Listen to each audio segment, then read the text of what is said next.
Alors, Monsieur Barbier.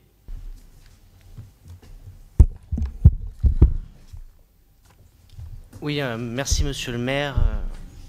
Monsieur le maire, mes chers collègues. Déjà, juste une petite remarque que je ne voulais pas faire, mais je le fais parce que je l'ai appris ce week-end.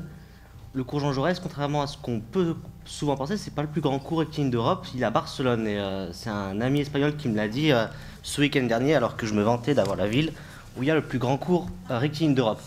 Après, il faut savoir que celui de Barcelone, pour l'information, il est coupé par des ronds-points.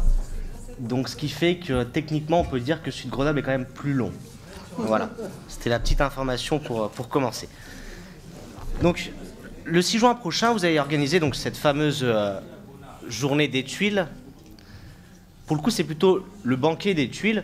D'ailleurs, on note cette façon que vous avez de mettre des banquets un peu partout. Dès que vous organisez des événements, ça se termine toujours par un banquet. On se croit un peu dans Astérix. Tout à l'heure, Richard Cazenave en parlait. Je suis pas sûr que la réunion de ce soir se termine par un banquet, mais bon, en général, c'est ce que vous aimez faire. Soyons clairs tout de suite, moi, je vous le dis, je vous donne mon avis personnel. A priori, cette idée de journée des Tuiles, c'est pas la pire idée de votre programme, loin de là. Je vais vous faire voyager un peu ce soir en vous en partager un souvenir. C'est un peu rendez-vous en terre inconnue pour vous. Je vous emmène au 9 place Paul Vallier, un mercredi soir, une réunion des jeunes populaires. Donc là, pour le coup, ça fait voyager tout le monde. On a l'habitude, au cours de ces réunions, de terminer souvent par des espèces de débats entre nous, comme je pense beaucoup de formations politiques font, de savoir qu'est-ce que je ferais si j'étais à telle responsabilité. Et je me souviens d'une soirée où le débat, c'était qu'est-ce que je ferais si j'étais maire de Grenoble et qu'est-ce que je ferais pour la culture. Et lors d'un débat que j'animais, un ami, Alexandre Roux, pour pas le nommer, qui est aujourd'hui le nouveau responsable des jeunes UMP, avait dit, bah moi, un truc qui serait bien, ce serait de commémorer la journée des Tuiles. On a une journée importante qui s'est passée à Grenoble il y a plus de 200 ans, ce serait bien de la commémorer.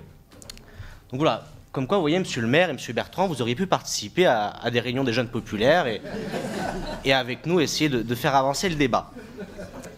Je dis a priori, vous auriez pu, parce que vous vous en doutez, il y a beaucoup de choses qui nous séparent sur cette délibération, sur la forme comme sur le fond. Tout d'abord, sur la forme.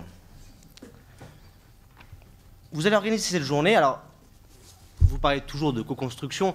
En réalité, c'est toujours un espèce de simulacre de co-construction. Vous avez fait une espèce de boîte à idées géante où les Grenoblois pouvaient soi-disant proposer diverses choses pour organiser cette journée. Mais en réalité, on se rend compte que tout a été plus ou moins préétabli par votre municipalité. Ça a été impulsé, organisé de A à Z par votre équipe. D'ailleurs, je prends plaisir à citer sur le sujet un journal satirique grenoblois qui n'est pas forcément de mon bord politique, parce que je ne suis pas toujours d'accord avec ce qu'il dit, mais là, pour le coup, c'était intéressant.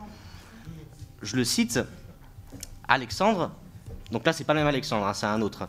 Un soutien très déçu de la municipalité Piolle, qui avait travaillé pour le programme, explique. Dans le groupe de travail, personne n'avait parlé de la fête des Tuiles. C'est en contradiction avec le programme. On voulait que la mairie soit juste là pour accompagner les projets, pas pour les impulser. Ajoutant, j'ai l'impression qu'ils ont la pression du directeur de la com, qui veut que ce soit avant tout un gros truc. Cela permet de noter une nouvelle fois le décalage entre vos discours et vos actes en matière de communication. Pendant la campagne, monsieur le maire, vous dénonciez la municipalité d'Esto sur la culture. Je vous cite, « La politique municipale envisage par ailleurs la culture comme moyen de rayonnement et de prestige. Nous ne nous accommodons pas de cette situation. » Alors, cet argument semble marcher pour que vous êtes contre le rayonnement culturel, ça marche pour certains événements, je pense aux musiciens du Louvre, mais là, en l'occurrence, ça vous dérange pas de faire rayonner un événement. D'ailleurs, vous vous félicitez que Libération en parle aujourd'hui, que la presse nationale puisse en parler de manière assez systématique. Et là, pour le coup, il n'y a aucun problème à ce qu'un tel événement rayonne à Grenoble en matière culturelle, à partir du moment où c'est un événement que vous maîtrisez totalement et que vous avez organisé pour vous. Bien plus problématique encore est le coût et la façon dont est financée finalement cette journée des Tuiles. Mathieu Chamussy en a parlé tout à l'heure, c'est la question de l'association Fusée. Donc, vous lui avez répondu, vous avez dit que c'était faux, que cette association n'était pas proche du parti politique Europe Écologie Les Verts. Alors, je suis désolé, mais nous quand même on s'est renseigné avant, on a regardé, et puis on n'est pas les seuls à le dire, il n'y a pas que l'UMP, il n'y a pas que Mathieu Chamussi qui affirme ce fait-là. Encore une fois, je vais citer le même journal satirique grenoblois, et là je ne pense pas que Mathieu Chamussi soit celui qui dicte aux postillons ce qu'ils doivent écrire. Pourquoi pas, mais ça m'étonnerait. Et le postillon déjà dénonçait le fait que Fusée, par le plus grand des hasards, soit dirigé par deux membres Europe Écologie Les Verts. Ça sème quand même un doute sur certaines choses, notamment sur la récupération politique que vous pouvez faire de cette journée historique qui est la journée des Tuiles. De plus, on relève également que vous avez mis la main au portefeuille pour recruter un responsable technique, comme si les services de la ville ne disposaient pas des compétences nécessaires pour organiser cette journée. Ainsi, l'organisation et le financement de cette journée semblent relativement opaques et posent de nombreuses questions quant à son mode d'organisation. Sur le fond maintenant, sur le contenu de cette journée, sur ce que vous allez faire. Et à mon sens, le problème est surtout ici. Je me suis aperçu en commission Temps Libre et Savoir, et je ne le savais pas avant parce que finalement on a quand même eu très peu d'informations jusqu'à présent, qu'au cours de cette journée, il y allait y avoir aucune présentation historique des faits, aucune présentation historique de la journée des Tuiles. Alors, sans centrer uniquement cette fête sous ce volet historique, n'était-il pas possible de permettre aux Grenoblois d'apprendre une partie de leur histoire à cette occasion? Monsieur le maire, vous allez faire déplacer lors de cette journée de nombreux Grenoblois qui malheureusement ne savent pas tous l'importance qu'a eu cette journée, ne connaissent pas tous les tenants et les aboutissants de la journée des Tuiles. Et c'est dommage, ça aurait pu être l'occasion, pour une fois, de leur expliquer. Parce que pour le coup, en ce jour du 7 juin 1788, il s'est vraiment passé quelque chose à Grenoble. Je ne vais pas vous refaire l'histoire, vous savez tous exactement ce qui s'est passé. Le dynamisme de Grenoble reposait essentiellement à l'époque sur le Parlement de province. Et lorsque Louis XVI a décidé d'abord de limiter les prérogatives du Parlement, puis de passer en force devant le refus des parlementaires, il y a eu un espèce de soulèvement populaire de la part des Grenoblois à Grenoble. C'est cette population qui décide, donc le peuple, qui décide d'empêcher les parlementaires de partir en exil. Cet affront va se solder dans un soulèvement de la population qui, du haut des immeubles, n'hésitera pas à lancer sur le régiment de l'armée royale venu mettre fin à cette révolte ces fameuses tuiles. Certains y verront le début de la Révolution française.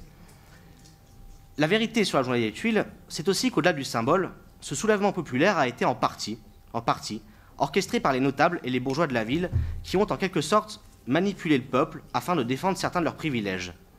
Des notables qui se sont en quelque sorte laissés dépasser par le mouvement et qui s'en sont d'ailleurs désolidarisés auprès du roi les jours suivants.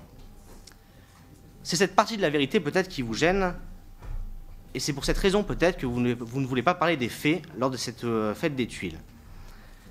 Monsieur le maire, cette journée du 2 juin 1788, vous ne l'avez pas choisie sans doute pour honorer les notables manipulant le petit peuple de Grenoble, ce qui la rend célèbre, ce pourquoi vous voulez la fêter, c'est pour le symbole qu'elle représente, le symbole d'une population a priori réunie dans toute sa diversité, comme une représentation de la nation tout entière.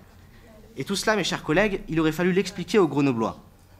Il existe certes plusieurs interprétations de la fête des Tuiles, comme il existe plusieurs interprétations de la Révolution française. Pourtant, on ne s'interdit pas d'en parler.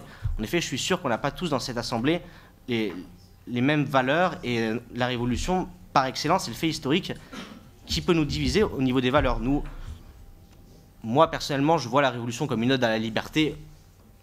Ce n'est pas toujours le cas pour tout le monde. Et finalement, en privant les Grenoblois de l'aspect historique de la fête des Tuiles, vous rendez coupable sur 2 points au moins. D'abord, vous limitez cette fête au pain et au jeu, dont vous voulez abreuver le peuple, le privant de l'aspect culturel et historique de cette journée, pourtant symbolique pour notre ville. Journée dont les Grenoblois connaissent, je l'ai dit tout à l'heure, de moins en moins les tenants et les aboutissants. La journée des Tuiles sera du coup pour les Grenoblois un simple banquet avec des animaux, des accordéons, des jongleurs le long du cours Jean Jaurès, ce qui peut paraître très sympathique mais loin d'être suffisant. Mais surtout, en coupant les Grenoblois des faits historiques, vous aspirez, en quelque sorte, idéologiquement à la journée des Tuiles. En effet, en ne racontant pas l'histoire, vous vous l'appropriez et vous souhaitez vous présenter comme les seuls héritiers de la journée des Tuiles et de la Révolution française. Je vais citer Régis Debray, qui fut l'un des compagnons de route de Che Guevara en Bolivie. Pour le coup, vous voyez, j'essaye de m'adapter un peu à l'Assemblée. Il écrivait « Pour raconter l'histoire que l'on souhaite, commençons par écarter tous les faits pour nous en tenir aux choses sérieuses, les légendes. » C'est ce que vous faites aujourd'hui. En écartant les faits, vous pratiquez finalement une forme de révisionnisme historique au service de votre idéologie. La Révolution française ne vous appartient pas, et vous n'avez pas le droit de la modeler à votre guise, surtout lorsque cela coûte près de 200 000 € aux contribuables. Vous comprendrez dès lors pourquoi nous ne pouvons voter cette délibération.